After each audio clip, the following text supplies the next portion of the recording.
రైతు భరోసాకు సంబంధించి క్లారిటీ ఇచ్చారు తెలంగాణ సీఎం. సాగులో ఉన్న వ్యవసాయ యోగ్యమైన భూములన్నింటికీ ఎలాంటి సీలింగ్ లేకుండా రైతు భరోసా ఇస్తామని ప్రకటించారు. గత ప్రభుత్వం రైతు బంధు ఎకరాకు 10,000 మాత్రమే ఇచ్చిందని, తమ ప్రజా ప్రభుత్వంలో రైతు భరోసా ఎకరానికి 12,000 ఇస్తామని ప్రకటించారు. భూమి లేని వ్యవసాయ కూలీలకు ఏడాదికి 12,000 రూపాయలు ఇస్తామని, ఈ పథకానికి ఇందిరమ్మ ఆత్మీయ భరోసాగా నామకరణం చేసినట్టు తెలిపారు. జనవరి 26 నుంచి ఈ 2 పథకాల్ని అమలు చేస్తామని సీఎం అన్నారు. రైతు భరోసా కార్యక్రమంలో భాగంగా వ్యవసాయ యోగ్యమైన భూములన్నింటికి రైతు భరోసా పథకం కింద నిధులను ఇవ్వడం జరుగుతుంది. గత ప్రభుత్వం రైతు బంధు పథకంలో భాగంగా సంవత్సరానికి 10,000 ఇస్తే,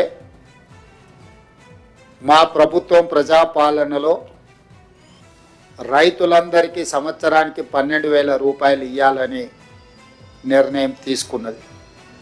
మా ప్రభుత్వం భూమి లేని వ్యవసాయ కుటుంబాలకు ప్రతి సంవత్సరానికి 12,000 రూపాయలు వాళ్ళకు కూడా ఇవ్వాలి, వాళ్ళు కూడా మన సమాజంలో మనలో భాగమే అని గుర్తించి ఈ పథకాన్ని అమలు చేయాలని నిర్ణయం తీసుకున్నది. ఈ పథకానికి ఇందిరమ్మ ఆత్మీయ భరోసా పథకం అని చెప్పి నామకరణం చేయడం జరిగింది. గత ప్రభుత్వంలో రాళ్లు, రప్పలు, కొండలు, గుట్టలు, రియల్ ఎస్టేట్ వెంచర్లకు కూడా రైతు బంధు పథకంలో ఎకరానికి 10,000 ఇచ్చారు.